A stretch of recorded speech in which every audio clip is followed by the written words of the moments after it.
Welcome into One of One Sports, the only one for your original sports takes, commentary, analysis, and of course, predictions. Today, we wrap up our college football prediction series that we've been doing for a little while now with our grand finale, our official 2025 college football playoff bracket predictions. Let's get into it.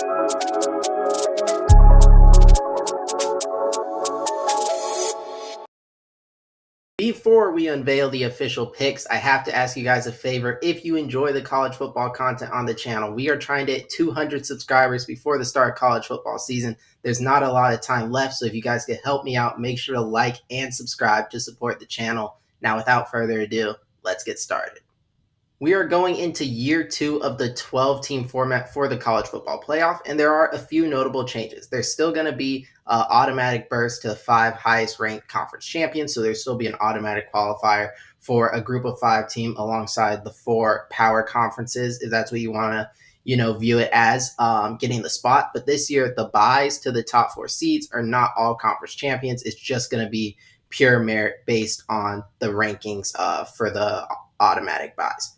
With that being said, before we unveil, we're going to go 12-1, but a few honorable mentions. These are teams that just barely missed the cut. From the ACC, a 10-2 Duke Blue Devil squad, I think, is one of the most slept on teams in the country this year. A very workable schedule, and Darian Mensah, I think, is going to be a great quarterback. They just missed the cut. From the SEC, the Ole Miss Rebels and Lane Kiffin, I think Austin Simmons is actually a Heisman contending candidate this year. And again, one of the more workable schedules in the SEC. They were my first team out.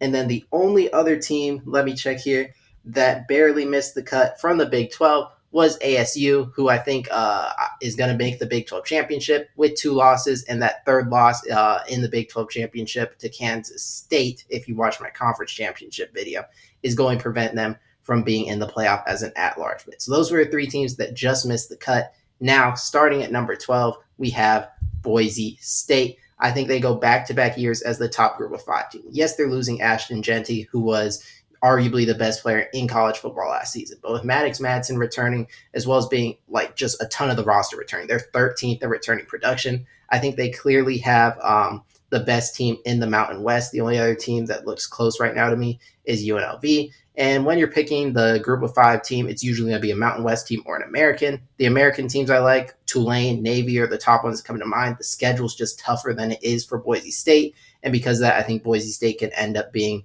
ranked as the highest group of, or maybe it's group of six team now for the second consecutive year and get in as that last team into the college football playoff.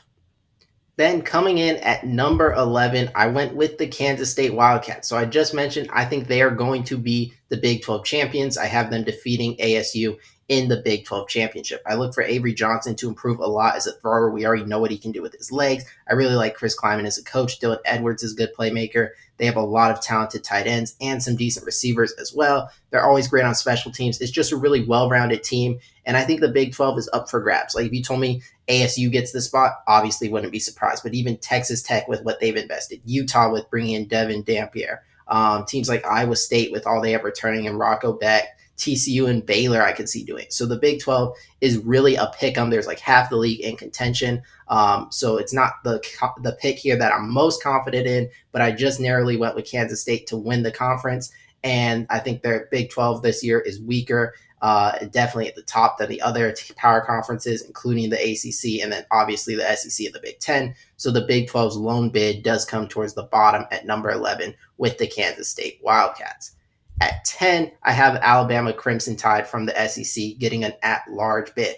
I have them going 10-2, and I think they start the season really well and then eventually lose a few games down the stretch, including a loss in the Iron Bowl that is going to knock them down at the very end of the season as that's their last game. But when you look at this team, I think they're going to have one of the best surrounding casts for their quarterback, but I don't think Ty Simpson is going to be a star. But when you have Ryan Williams and Jeremy Bernard and you have that good of offensive line and that good of defensive line, collectively the team as a whole has a talent to still perform at a playoff level and be really, really good. But yeah, not SEC champs, didn't make the SEC championship at 10-2 in my predictions, but still come in here at number 10 and would certainly be dangerous.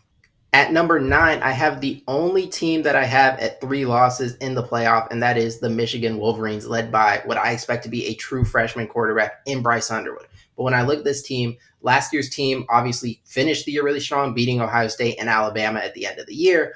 But throughout the year, they were held back by quarterback struggles. Bryce Underwood, number 1 recruit in the country. Maybe he's not elite as a true freshman, but you're certainly getting better quarterback play. The receivers are upgraded. The O-line is upgraded. The run game should still be strong, and the defense still looks great. So I think this Michigan team, especially at the end of the season, is going to play some great football. I have them once again beating their rival Ohio State, but losing in a rematch of that game in the Big Ten Championship. So I've been finishing at 10-3, but because I think the committee, like last year, is going to try to not punish teams for making conference championship games, I have them staying ahead of Alabama, who lost their rivalry game to Auburn, where I had Michigan beating Ohio State. So I assume Michigan would have already been ahead of Alabama in the rankings at that point, and then they don't drop them behind for losing the rematch to Ohio State. And at 10-3, like I said, the only 3-loss team I have in the playoff, I think the Wolverines get the number 9 spot.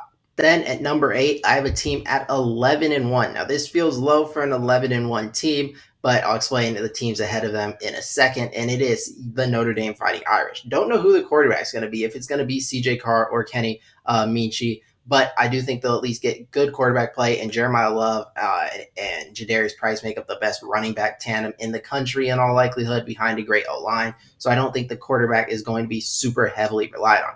I also think they were the last prediction video we did. Schedule's very workable. I have them losing week 1 to Miami and then rolling off 11 straight wins. You would think that could, elevate them higher. They've been on a run, but that's where it hurts, is that Miami, the team that beat them, is who I have at number 7. So Miami, even though I have them at 11-2, because I have them losing the ACC title game to the Clemson Tigers, yet to be announced on this list, Miami at 11-1, Notre Dame at 11-1. Obviously, Miami having head-to-head would have already been ahead of them. And like I said, Michigan, I don't think the committee is going to want to punish teams for making their conference championship. So despite the momentum for Notre Dame finishing the year on 11 straight wins, they're held behind Miami because of the head-to-head.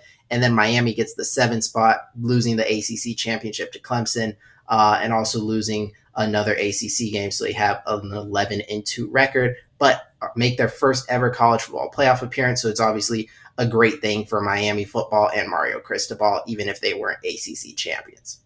At number 6, I have the Oregon Ducks, also at 11-1, and this is a team that I think is going to be at its strongest down the stretch. Once we see all these young receivers coming to their own later in the year, Dante Moore coming into his own later in the year, the offensive line, which has a ton of talent but hasn't played a bunch of games together, it'll be coming into its own at the end of the year. This is a team I think will be peaking at the right time.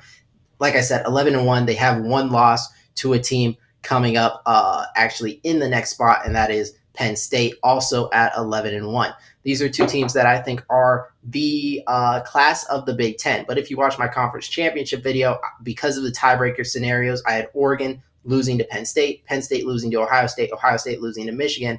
Neither Oregon or Penn State was able to make that game. So though I think these are 2 true national title contenders, like I have them here 5 and 6, and I think once we talk about who I have winning these games, are super dangerous, and obviously have a great record. Being held out of the conference championship keeps them just a spot lower than Ohio State, who's yet to come on this list, and the other teams you'll see right now.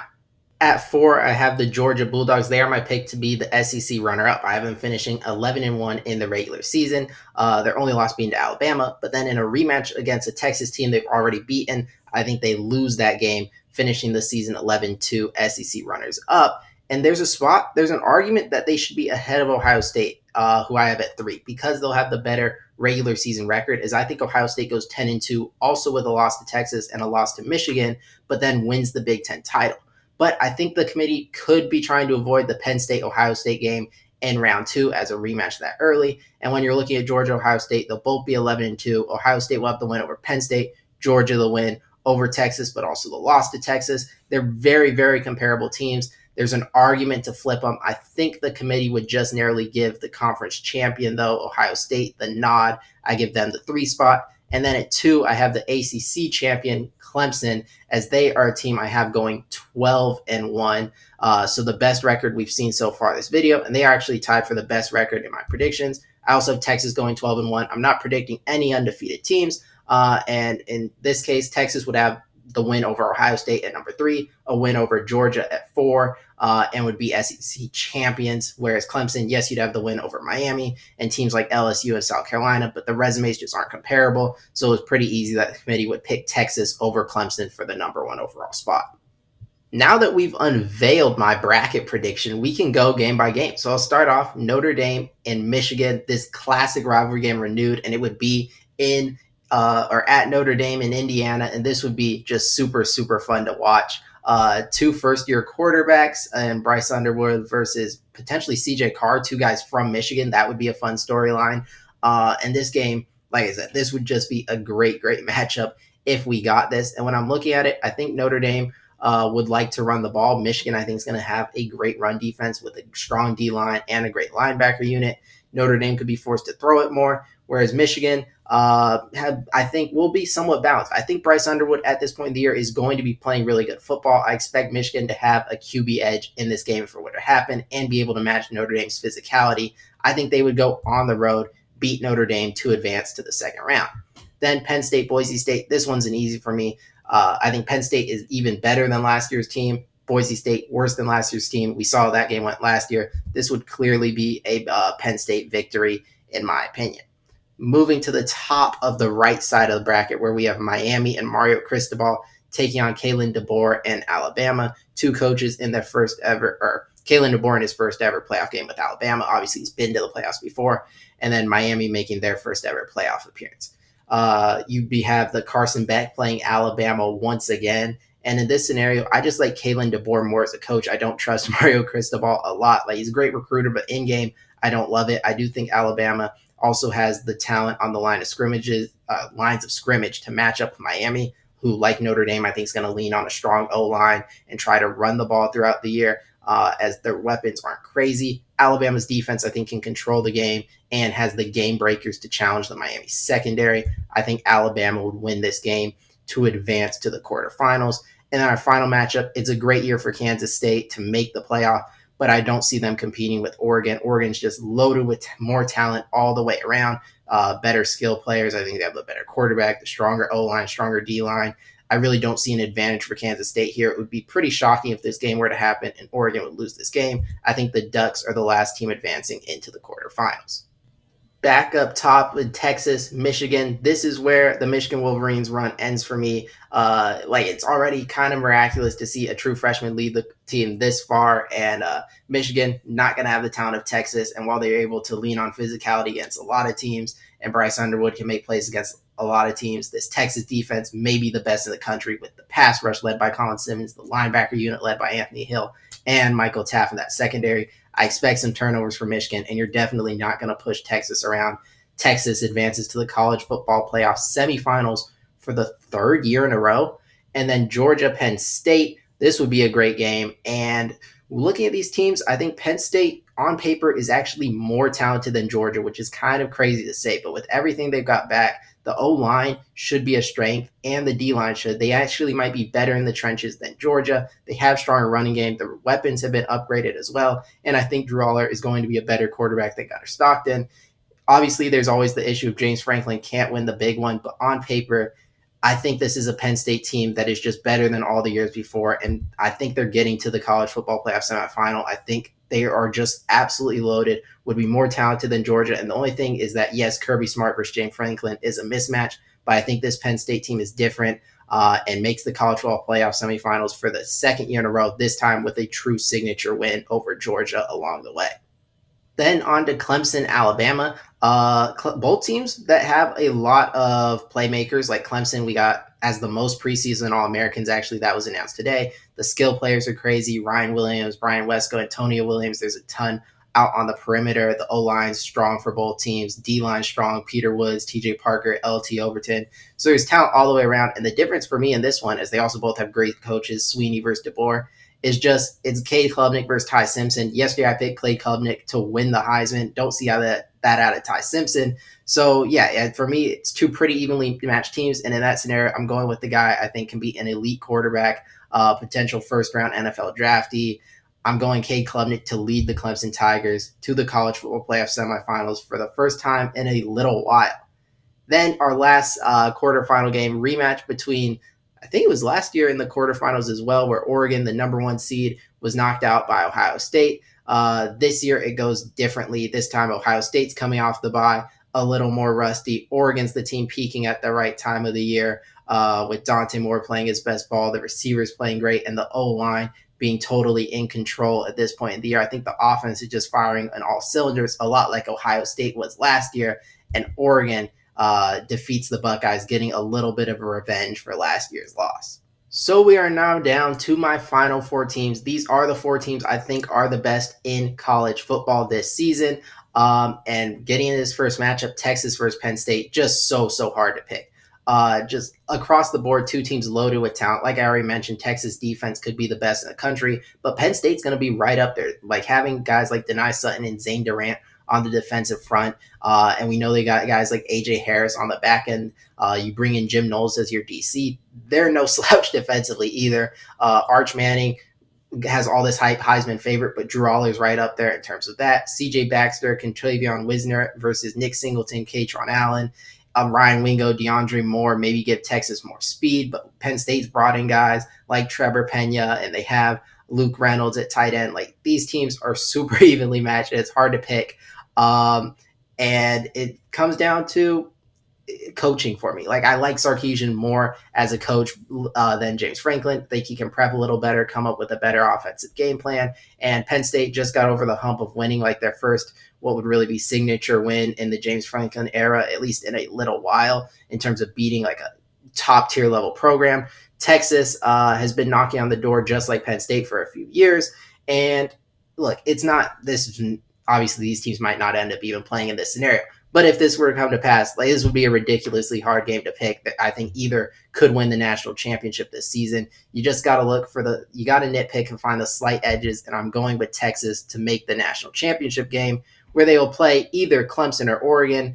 And Clemson's a team I worry about a little bit going down this far because while they have the top end talent, like the most All-Americans in the country, the depth isn't to the level of even a team like Oregon or Texas or Ohio State, even in Alabama, because the past few years they haven't recruited either out of the transfer portal or high school to the level these other teams have. So injuries, a concern here with Clemson. And like I've been mentioning with Oregon, this is a team that I think will be peaking at the right time, playing their best football. And they're a team I'm sending to the national championship game. I think Dante Moore will be able to match Cade Klubnik in this game. I think they're at this point in the year will be just as good up front, if not better than Clemson. And I think Dan Lanning is going to have a great defense, great defensive coach. I think this could be his best year yet at Oregon defensively to hold the Clemson offense in check. And I think they will play the Texas Longhorns for the national championship.